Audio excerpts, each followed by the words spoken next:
This will be a day long remembered. Now I am the master. Welcome to another episode of Legends and Theories, and welcome to my review of the Thrawn Trilogy.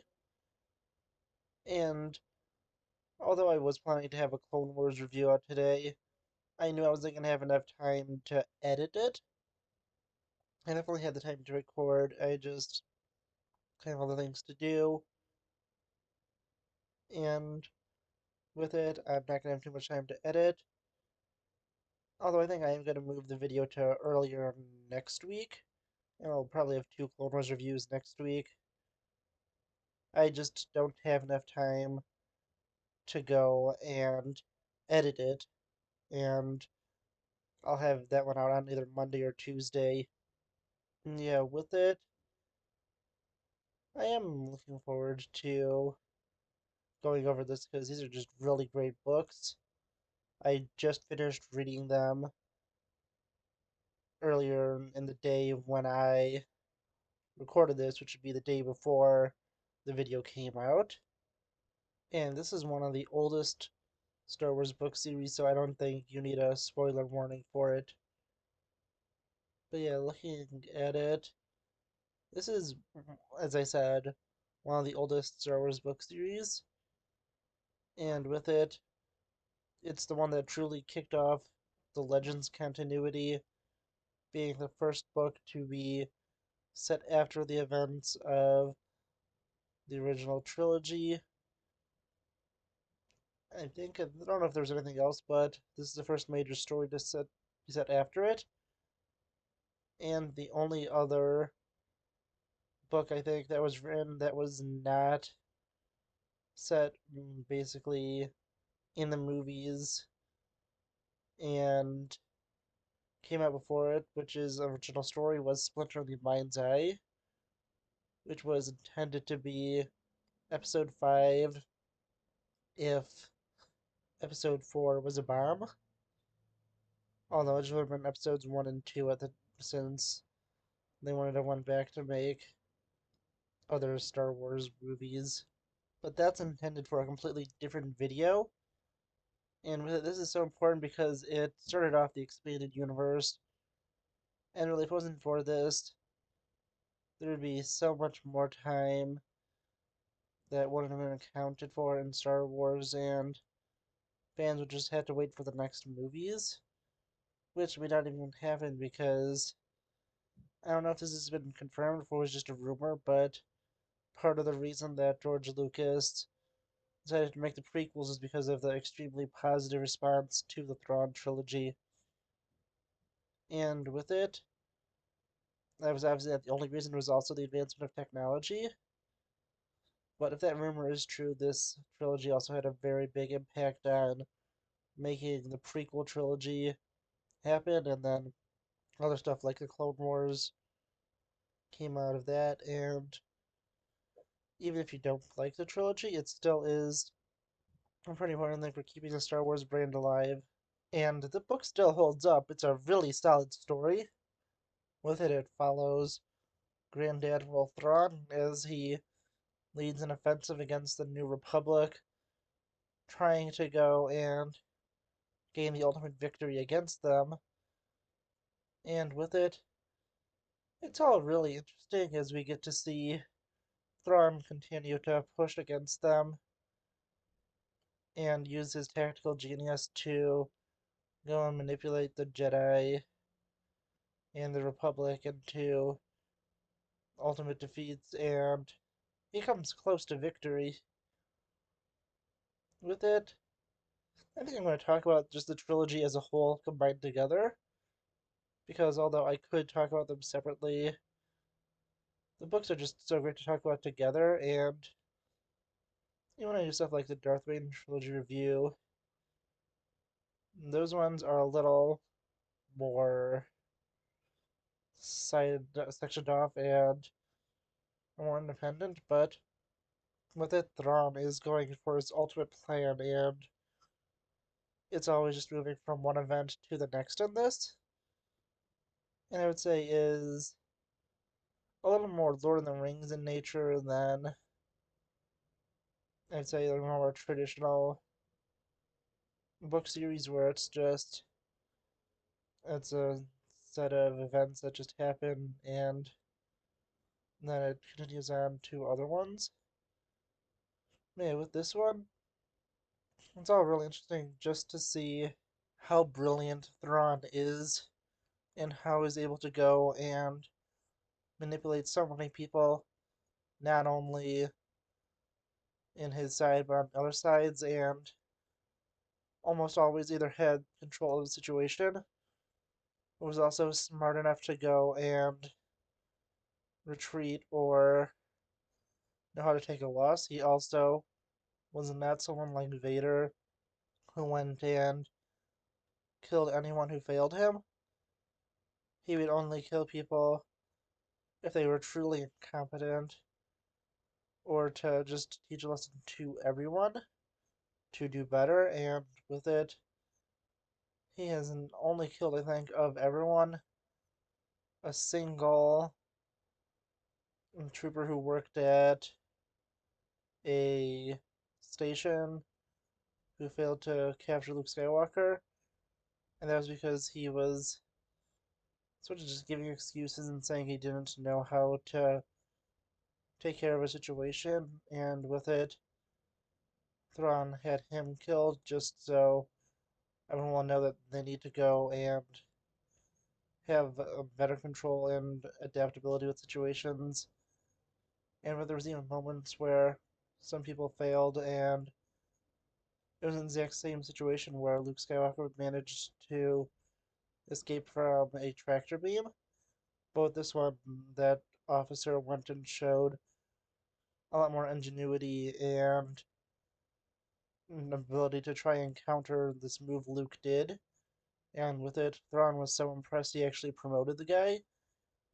And with it, you can just see how he has a true respect for his troops. He cares for their lives and doesn't want to waste their lives. And with it, whenever you get a story from the Empire's perspective, generally through Pelion, you just get to see how much Thrawn commands respect and how he's earned it with his troops. And even when he has completely ridiculous orders, even if the people doubt him, they still trust him because he's shown that he is truly a genius and can go and really take control of any situation. And his defeat was basically something that was fully blindsiding him, where he had a situation he thought he had under control, but was actually betrayed by the Nogri, which is a race of aliens that were loyal to the Empire because they thought they were in a life debt, but with it, they were actually being deceived and they were actually having this life debt extended as long as possible, with the Empire actually not going to help them at all and poisoning their plants, destroying the world. It was so bad that, in fact, the world had to be abandoned, and with it, once Leia is able to go and expose this to the Nogri people, who were at first trying to kidnap her and her children for the insane Jedi Master, well, the clone of a Jedi Master, Jor's Sabiath, and with it, once she's able to convince them to go and work with the New Republic after exposing everything, they go and begin to become loyal to the Skywalker family because Vader was one who originally came to them. And with it, we also get to see just how crazy things were getting this race and how they were tricked. And once I realized this, they go and are truly honorable and work with the heroes and plan out an ultimate attack where once they're discovered as traitors, we see them go and attack and Thrawn's bodyguard Rook goes and kills Thrawn himself. And yeah, that was a really interesting development in it, and something I really did enjoy. Yeah, looking at it, I honestly just really love that aspect, and just having Thrawn killed off was something really unexpected at the end of the trilogy because you could go and expect Thrawn to continue on and still be a threat in the other books in the Legends continuity, but he isn't. He is killed off and he hasn't really come back. I think they attempt to clone him, but the clone is destroyed before it is completed, and yeah, that was a really interesting thing. I really do like Thrawn as a character in this, and he was an interesting villain. And he's only the first thing to talk about, and I'm nearly 11 minutes in, cutting out the intro, and yeah, honestly, it's just such a great story. And it's also interesting that we get to have a continuation of not only the characters from the original trilogy, but we also get new characters introduced, and something like this is something I think the sequel trilogy should have went with. They could have had a little more amount of new characters since with this was just fully continuing the stories of Han, Luke, and Leia, while the sequels would be passing on to a new generation. But still, I feel like this is the sequels we really wanted, as I know, just a whole fan base, what we were kind of expecting, and not what we got. Even if you enjoy them, I think that the Thrawn trilogy still is better because, well, one, it has a fully unified vision, and with it, you get a really interesting villain and secondary villain. Looking at the secondary villain of Joruus Sabayoth, or more likely Joruus Sabayoth, since in this they basically tell you a clone is someone who has an extra, I believe, vowel put into their name, and with him he has an extra U, and the same goes with the clone of Luke that's made, named Luke, and with it, the only thing that Mystic Purpose is another thing that shows other clones, and they would always have an extra vowel tossed in, and there was in a unofficial thing, but it was by Timothy Zahn, was more of a joke. I'll talk about that in a completely different video, but with it, it was saying, for example, if Thrawn was to be a clone, it would be Thrawn with an extra A, and I think that's the rules with the clone. They just add an extra vowel in to show that it is a clone. And with it, we learn a lot about Sabayoth and who the original host was, and that was a Jedi who was killed on the outbound flight mission, which Thrawn was responsible for knowing that this had to be a clone.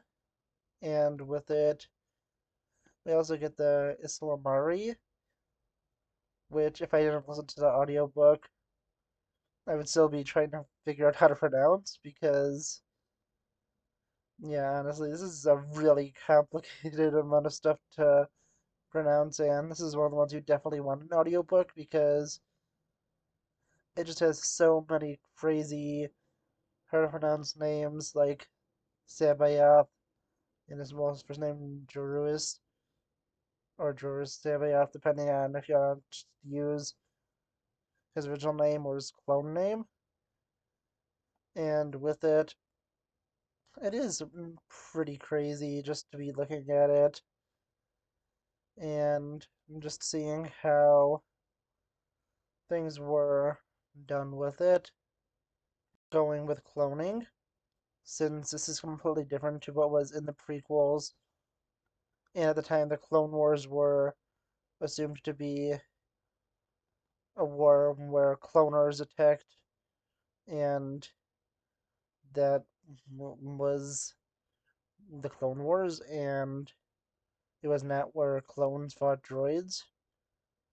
Yeah, that's really interesting to see, and something that was cool. We also get, for the first time, a few names that appear. For the first time in an official Star Wars series set in continuity. Stuff like Coruscant and Palpatine. Although Vader is referred to as a Dark Jedi, even though the term Sith was already there. And I'm not really sure why they didn't use that, but I'm guessing it's probably around the reason that although the term Sith was there, no one's really sure what it meant, and it's something more like the Clone Wars, where they had the name, but they didn't really know what it meant, and they were trying to be vague about it, so they just used the term Dark Jedi. And yeah, that's all interesting, and Sabayoth is definitely insane, and with it, he's a different threat than Palpatine or Vader, and with it, I don't really see him as big of a physical threat as Palpatine, since he was still managed to be defeated by still relatively inexperienced Luke, Leia, and Mara Jade, who, although they have some skills, they were not, on the true mastery level, and Luke was just a little more powerful than he was in the original trilogy. And with it, if you look at it, they are definitely, not super powerful, and Palpatine was almost certainly more powerful than Sabayoth, especially since he did create a clone, and, well, he wouldn't create a clone that was more powerful than him. So that makes a lot of sense, and with it, I definitely do understand they didn't want to make a powerful villain, but they also didn't want to recreate the Emperor, and with it, you got Sabayoth, who was an interesting and unique villain, and he serves as the main physical threat in the final book, since Thrawn is a tactician and he would stand no chance in a physical fight with someone like Luke Skywalker, Leia, or Mara Jade, since they are so much more powerful using lightsabers and the Force. And moving on to them after I finish up a few more things about Sabayoth, I think that, yeah, Sabayoth is an interesting villain, and with him being killed, it is really nice to see how it was a combination of the different heroes teaming up and working together and hopefully being able to win. But yeah, that was all really interesting, and I really just spent the first 20 minutes talking about a few little lore things and the main villains. Let's move on to our main heroes. And looking at it, the most important of the heroes is probably Luke Skywalker, followed by his sister Leia, and then his future wife Mara Jade, and the smuggler Talon Card. With it, there are some other characters like both Han and Lando show up, with Chewbacca being with Han, obviously. And of course, 3PO and R2 are there, but they are more supporting role characters, with Luke taking the center stage once again, and his sister taking a pretty major role too. I'd say they're probably the co-leads of it, and you get to see how they react to everything. And I'd say more often than not, you're seeing it from either perspective of Luke or Leia, and the rest of it is kind of divided between the other characters. And yeah, it is all really interesting with them. And both Luke and Leia are really great in this. You get to see how Leia is trying to balance so many things in this between being a politician, training to be a Jedi, and also getting ready to become a mother and being a good wife to Han Solo. She has so much in this that she has to go and deal with, and she's really only able to get through it with the help of others and through her strong will and ability to go and try and end things peacefully and see opportunities and take risks. And with it, Leia does some really impressive stuff. As I mentioned earlier, she goes and turns the Nogri away from the Empire, and that was a huge risk on her part since the species has been trying to capture her for the events of the first book, and with it, you just get to see how she was willing to take this risk and made a new ally out of the Nogri. And there was a really cool moment. Looking at some other stuff for her to have and the challenges she faced, she has the entire time, as I said, she has twins with her being pregnant, and she has to go through all these crazy things, but also have to worry about her unborn children and protecting them. And that just makes everything she does so much more impressive. And even though she does give birth in The Last Command, it still is a really big victory just to see how she goes and just manages to continue on and just move forward to protect the galaxy not only for her kids but also for everyone else. Luke's story in this is really about him just trying to figure out everything still about being a Jedi. At the beginning of it, he was left behind by Obi-Wan Kenobi, who says he just can't stay with him anymore, and by the laws of being a Force ghost, he has to give a final death, and he will not be able to go and help Luke anymore. And with it, this is something that was clearly changed in canon since Yoda's Force ghost was able to survive long after only a few years since this was set around the time that Mandalorian would have came out in canon. And with that, Obi-Wan would have been dead for around 8 years, and Yoda manages to make it until The Last Jedi as a Force ghost. And other examples is Qui-Gon making it and being able to fully manifest as a Force ghost, and Obi-Wan Kenobi, even though he died around, I'd say maybe 25 or 26 years earlier. If I'm doing the math correct, it might be like 28 years earlier. Not sure exactly, but it'll be somewhere around there, I think. And yeah, honestly, with it, Luke is just trying to find a way to go through the galaxy, and Sabayoth just offers him an option to have another Jedi Master train him because he doesn't think he's good enough to go and train his niece and nephew.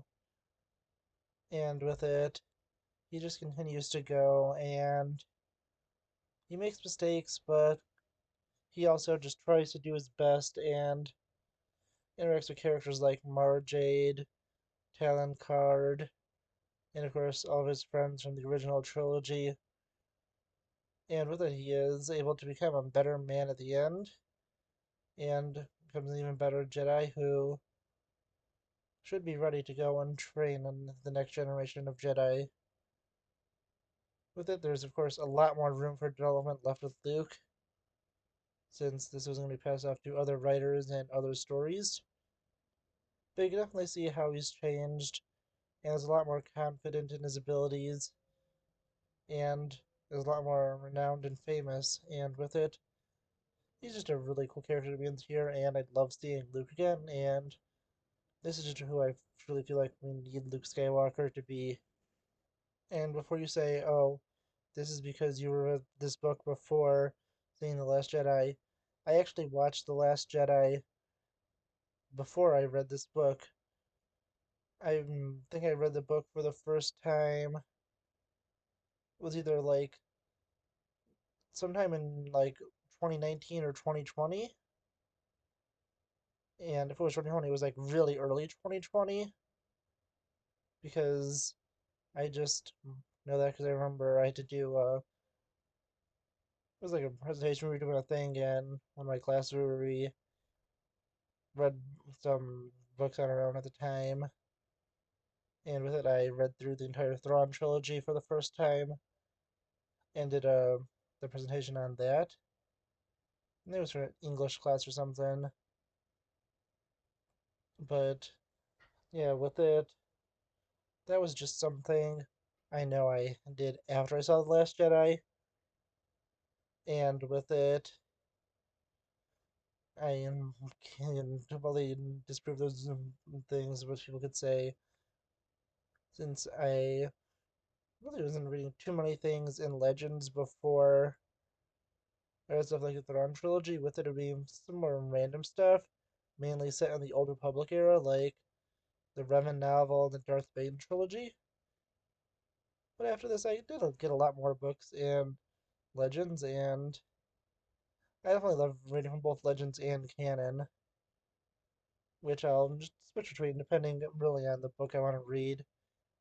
And then the next big project I want to tackle in Star Wars books is the New Jedi Order, which I think is like 19 books, and I'll be doing that in sections by maybe 3 to 5 books, depending on what I decide, and if the books are in a smaller subset of series.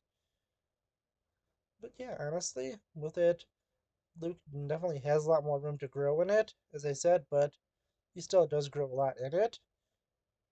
And just to look at the other characters, there's some fun ones like Talon Card, who goes and is just a smuggler in this, but he changes a lot from wanting to remain neutral to eventually becoming a really good ally of the New Republic and working against the Empire.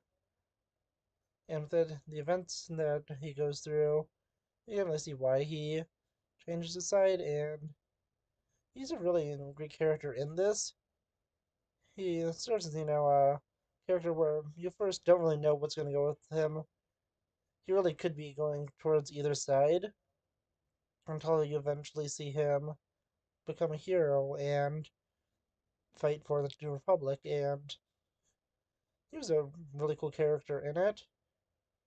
He has some pretty big events for him to go through, but he doesn't, have the biggest role either, since he isn't, one of the main characters, but still, he does have a lot of important things he does in the plot. There are other characters too, like Mara Jade, who was first introduced in this, and we get her main storyline being her dealing with the Emperor's last command for her to kill Luke Skywalker. And with it, although she fully believes that's what she wants at the beginning of it, she slowly realizes that it was just what Palpatine wanted her to do, and she was being manipulated into doing it.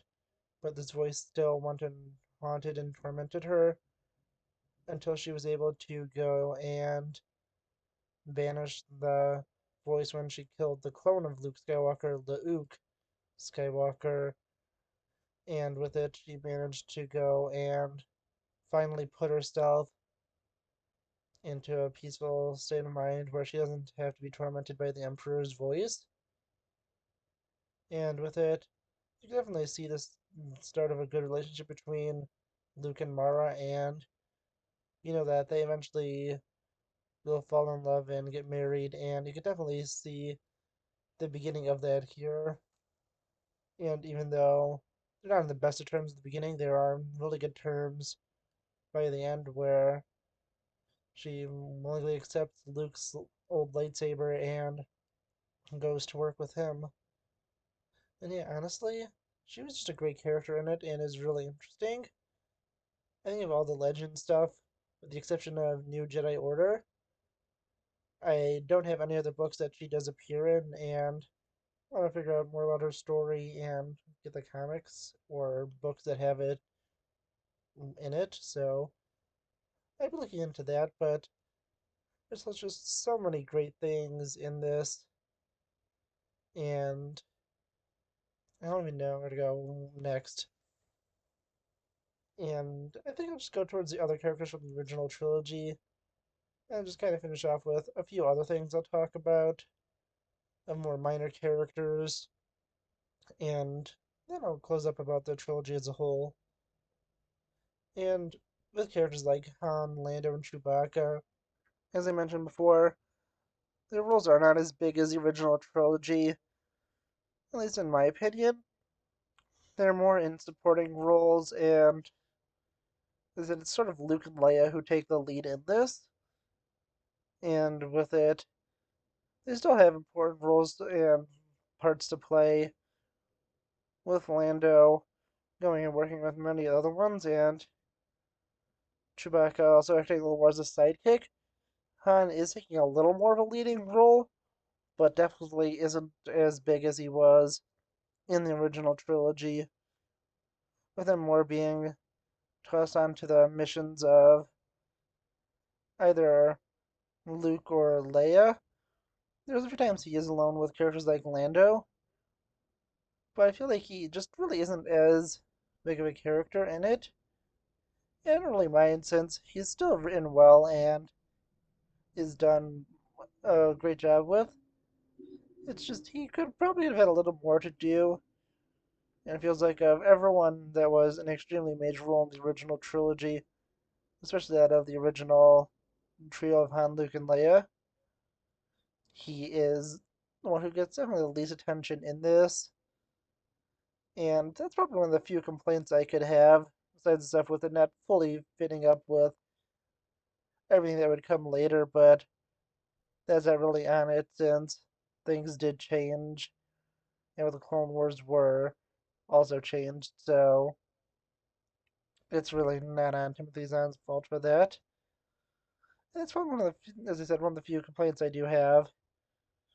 3PO and R2 are there, and well, they're the same as always. They're 3PO and R2, and it's pretty hard to mess them up in a movie or show or a comic book game or anything. And with it, they really just appear in everything, and they're really just great characters. And yeah, honestly, just looking at really everything else, there's some other interesting characters like Boris Kvalia. He's just, your average politician who is just kind of, put to an extreme of it, where he's just trying to go and take advantage of political situations. And with it, he goes through an entire thing trying to take down Admiral Akbar. And there is bad information leaked out about him that the Empire planted. Although he does eventually get redemption in the final book where he goes and agrees with Leia and he helps her get to Mount Tantus to help her brother, who was walking into a trap, since he did not know there would be Islamari at Mount Tantus, and Valia wanted to have the deadly weapons and other things the Empire took and the Emperor would have personally kept destroyed from his personal storehouse, since that's what Mount Tantus is. And with it, even though he did do some kind of low things like not wanting to save Luke and Han when they were trying to go and retrieve the Katana fleet, and wanted to also arrest them in the same scenario. You can just see he's just a guy who was just trying to go and play the cards he had dealt and kind of, overestimated what he was doing and did get played. And you do see how he kind of does feel bad about it throughout the last command. There's also some interesting characters that appear pretty briefly. There's Winter, who appears and is an old childhood friend of Leia's, who has perfect memory, and she's really a pretty small background character who does help a little bit with the plot, but not too much. One of the good parts of the story is Delta Source, which is a series of trees that are used to communicate information to Thrawn and the entire conspiracy investigation going into it. There's the Slicer Gent who helps them go and do this from Card's crew. Yeah, honestly, it's all just really interesting. There's cool moments, and the story is just a really fun story. And yeah, I just really love this trilogy overall. And I've been talking for like 35 minutes, nearly 36 minutes. And honestly, I don't have too much more to say. I just really love this trilogy. They did such a great job with it. And I want to know what you think. Let me know in the comments. And I'll see you all in the next episode of Legends and Theories. Thank you for watching this episode of Legends and Theories. Please subscribe, like the video, share the video, leave a comment, check out the video on screen, and may the Force be with you.